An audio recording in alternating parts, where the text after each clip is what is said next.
आप अपने कंप्यूटर में पेन ड्राइव लगाएं तो ये वाला साउंड आए, हेलो।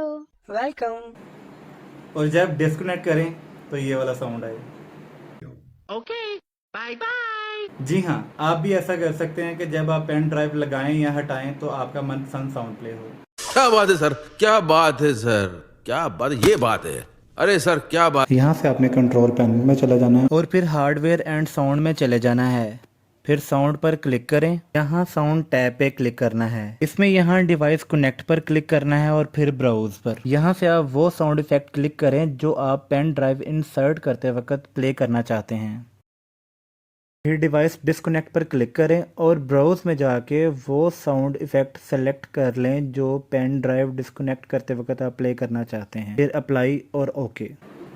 इससे आपको काम करने में मज़ा भी आएगा और आपको ये भी पता चलता रहेगा कि आपके लैपटॉप के साथ कौन सी डिवाइस कनेक्ट हुई और कौन सी डिस्कनेक्ट हुई।